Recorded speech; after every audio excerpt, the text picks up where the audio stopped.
খোদ Baruipur super speciality হাসপাতালে oxygen cylinder ভর্তি গাড়ি প্রবেশ করতে না পারায় চরম সংকটের মুখে পড়ল হাসপাতাল কর্তৃপক্ষ। কারণ হাসপাতালের প্রবেশপথ জুড়ে থাকা ইমারতি দ্রব্য, যার ফলে একটানা প্রায় 2 ঘন্টা রাস্তার উপর দাঁড়িয়ে থাকতে হয় অক্সিজেন সিলিন্ডার ভর্তি গাড়িটিকে। এমনকি রোগী ভর্তি অ্যাম্বুলেন্স ঢুকতে পর্যন্ত সমস্যায় পড়ছে। জানা যাচ্ছে বারুইপুর পুরসভার 15 নম্বর ওয়ার্ডে দিনের পর দিন এই পরিস্থিতি চললেও কোনো স্থায়ী ব্যবস্থা নেওয়া হয়নি। দুর্ঘটনার আশঙ্কাও বাড়ছে। এই পরিস্থিতিতে এলাকাবাসী থেকে শুরু করে হাসপাতালে কর্তৃপক্ষ সবাই চরম দিতে বিরক্ত। অভিযোগ পৌঁছেছে স্থানীয় কাউন্সিলরের কাছেও, যদিও তিনি জানিয়েছেন খুব শীঘ্রই ব্যবস্থা নেওয়া হবে। এই পরিস্থিতিতে প্রশ্ন উঠছে, জরুরি পরিষেবার পথে এমন দখলদারি আর কতদিন? জনস্বার্থে দ্রুত হস্তক্ষেপ দরকার। বারুইপুর হাসপাতালের প্রবেশপথ অবরুদ্ধ, ইমারতি দ্রব্যের স্তূপে আটকে অক্সিজেন অ্যাম্বুলেন্স।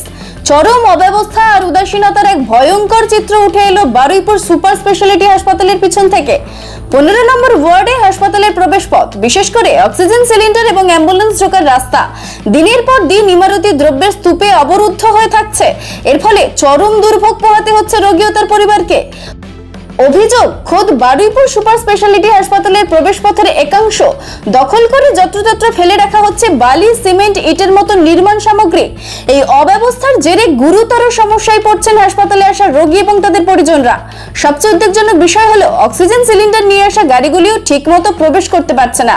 সম্প্রতি প্রায় 2 ঘন্টা ধরে রাস্তাতেই আটকে ছিল অক্সিজেন সিলিন্ডার ভর্তি একটি গাড়ি। এছাড়াও রোগী ভর্তি অ্যাম্বুলেন্স ঢোকাতেও হিমশিম খেতে হচ্ছে চালকদের। সংকীর্ণ এবং আবর্জনায় ভরা এই রাস্তায় প্রায়শই দুর্ঘটনাও ঘটছে। স্থানীয় বাসিন্দা এবং হাসপাতালে আসা মানুষজন এই পরিস্থিতি নিয়ে চরম বিরক্ত। তাদের অভিযোগ, এটি কোনো একদিনের ঘটনা নয়। বারুইপুরের রাস্তা জুড়ে ইমারতি দ্রব্য ফেলে রাখা যেন একটি নিত্যদিনের ঘটনা হয়ে দাঁড়িয়েছে। হাসপাতাল কর্তৃপক্ষ এই গুরুতর বিষয়টি স্থানীয় কাউন্সিলরকে জানিয়েছেন। কাউন্সিলরও বিষয়টি শুনেছেন এবং দ্রুত ব্যবস্থা নেওয়ার আশ্বাস দিয়েছেন বলে জানা গেছে। তবে কবে এই সমস্যা থেকে মুক্তি মিলবে এবং হাসপাতাল প্রাঙ্গণে মসৃণভাবে যান চলাচল স্বাভাবিক হবে তা নিয়ে সংশয় কাটছে না। এই অব্যবস্থা কেবল যানজট সৃষ্টি করছে না, জরুরি পরিস্থিতিতে রোগীদের জীবনকেও ফেলে দিচ্ছে চরম বিপদের মুখে। দ্রুত এই সমস্যার স্থায়ী সমাধান না হলে বড়সড় অঘটনের আশঙ্কা করছেন স্থানীয়রা। দক্ষিণ 24 পরগনা থেকে জে হাসানের রিপোর্ট, ডিএন নিউজ বাংলা। আপনার অ্যাম্বুলেন্স রোগী অ্যাম্বুলেন্স থেকে পড়ে যাবে এমন অবস্থা, কি ব্যবস্থা নিচ্ছেন আপনারা? বা এটা কি আপনাদের গোচরে নেই? না, আমরা খবর পেয়েছি। আমাদের অক্সিজেন সিলিন্ডারের যে গাড়ি আসার কথা ছিল সেটা আসছিল না। আমরা ফোন করে খবর পাই যে হসপিটালের বাইরে, মানে হসপিটাল ক্যাম্পাসের মধ্যে নয়, বাইরে যে সিভিল রোড আছে সেখানে বেশ কিছু বালি, মানে কিছু ইমারতি দ্রব্য থাকার জন্য আমাদের অক্সিজেন সিলিন্ডার গাড়ি প্রায় 2 ঘন্টা ধরে আটকে ছিল। তো তারপর আমরা এখান থেকে ইন্টিমেশন দিই, আমরা পুলিশের সহযোগিতা পাই, লোকাল লিডারশিপদেরকে জানানো হয়, তারপরে গিয়ে হয়। যেটা জানানো যে এই ব্যাপারটা কোনো এককালীন নয়, মানে এটা হতেই থাকে মাঝে মাঝে। যখন তখন শুনতে পাই যে আমাদের গাড়ি আটকে রয়েছে, অ্যাম্বুলেন্স পেশেন্ট আছে তারা আটকে রয়েছে।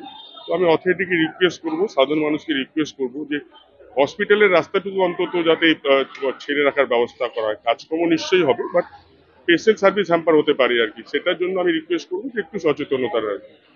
আপনারা কি পুলিশকে জানাবেন বিষয়টা? আমরা প্রথমে চেষ্টা করছি যে লোকাল লিডারশিপ যারা আছেন প্রতিনিধিদেরকে ব্যাপারটাকে অবগত করার জন্য, তাদের দৃষ্টিতে আনার জন্য ব্যাপারটাকে। দরকার যদি পড়ে আমরা নিশ্চয়ই প্রশাসনের সাহায্য নেব। কর্তৃপক্ষ থেকে আমি শুনলাম এবং আমিও গেছিলাম, এই মাত্র আমি গেছিলাম ওখানটা, গিয়ে ওই দেখলাম এবং শুনলাম তারাও বলছে এরকম কিছু অসাধু ব্যবসায়ীরা এখানে বালি, সিমেন্ট এগুলো ফেলছে, স্টোন চিপ গুলো ফেলছে। তার জন্য খুবই সমস্যা হচ্ছে, অ্যাম্বুলেন্স ঢুকতে পারছে না, সব রকমই সমস্যা হচ্ছে লোকেদের। তাই এই নিয়ে আমাদের ঊর্ধ্বতন কর্তৃপক্ষকে আমি নিশ্চয়ই জানাবো যাতে দ্রুত ব্যবস্থা নেয়। আপনার পুরো নামটা বলবেন? অর্চনা মল্লিক, পৌরমাতা। সমস্যার সম্মুখীন বলতে আমরা বারুইপুর সুপার স্পেশালিটি হসপিটালে, যেটা মেন রোড বারুইপুর ক্যানিং রোডটা দিয়ে আমরা ঢুকি, ঢোকার মুখ থেকেই বারুইপুর সুপার স্পেশালিটি হসপিটাল পর্যন্ত যে যতটুকু রাস্তা, 200-250 মিটার রাস্তা, এই রাস্তাটা মানে বছরে 365 দিনে আমরা আসি, 365 দিন কিছু না কিছু সমস্যা থেকেই থাকে। কিছু অটো, কিছু টোটো পার্কিং করা থাকে, প্লাস মানে যে ইমারতি দ্রব্য রাস্তার উপরেই রাখা থাকে। আমরা প্রতিদিনই যে আসি, কোনো রকম যতটুকু আসা সম্ভব হয় চলে আসি, কিন্তু আজকে এসে দেখলাম রাস্তার উপরে ইমারতি দ্রব্য অর্থাৎ বালি 2 গাড়ি বালি খালি করে পড়ে আছে। বালিগুলো মানে পুরো টোটালি রাস্তার উপরেই আছে। একটা মানে অটো টোটো যেতে গেলেও তাদের পয়সা হচ্ছে। এবার আমাদের অক্সিজেন গাড়ি যেটা, আমরা এটা তো মানে সব হসপিটালে সাপ্লাই করে থাকি, সুতরাং আমাদেরকে এখানে এসে 1-1.5 ঘন্টা 2 ঘন্টা 4 ঘন্টা অপেক্ষা করার মতন সময় থাকে না। সুতরাং আমরা এসেছি, এসে আজকে এখানে 2 ঘন্টা হোল্ডিং করেছি। এখান থেকে মানে এইভাবে সাপ্লাই করতে থাকলে আমরা সব হসপিটালে সাপ্লাই দিতে পারবো না। সেই হিসাবে প্রত্যেক হসপিটালকেই বা রুগীদের সবাইকে সমস্যায় পড়তে হবে। এইভাবে মানে সাপ্লাই এখানে প্রচণ্ড সমস্যা হয়। যদি হাসপাতালে এই গাড়ি না ঢুকতে পারে তাহলে কতটা সমস্যা হবে? এখানে বারাইপুর হসপিটালে যদি এই গাড়ি রোজেরই আসে, কোনো কোনো দিন 2 গাড়ি মাল এখানে লাগছে, 2 গাড়ি সিলিন্ডার লাগছে এখানে, মানে 1-150 সিলিন্ডারও লেগে যাচ্ছে কোনো কোনো দিন। এই হসপিটালে যদি গাড়ি না আসে তো হসপিটাল কর্তৃপক্ষ তো খুবই সমস্যার মধ্যে পড়বে, প্লাস যত পেশেন্ট আছে মানে সমস্যা মানে কি পেশেন্টের মানে মারাও যেতে পারে, এরকম ব্যবস্থা হতে পারে, কারণ কি এটা অক্সিজেন একটা এমার্জেন্সি জিনিস। কি করা উচিত বলে মনে হয়? আপনারা কি জানিয়েছেন আপনাদের? হ্যাঁ, আমরা হসপিটাল কর্তৃপক্ষকে জানিয়েছি, ওনারা ওখানে গেছিলেন, গিয়ে মানে ইমারতি দ্রব্য যারা রেখেছেন তাদেরকে ডাক করিয়েছেন।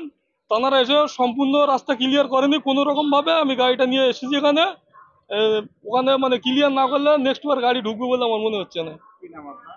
আমার নাম তাপস মণ্ডল। আপনি কি ট্রান্সপোর্টে? হ্যাঁ, ট্রান্সপোর্টের ড্রাইভার, অক্সিজেন সাপ্লাই করি।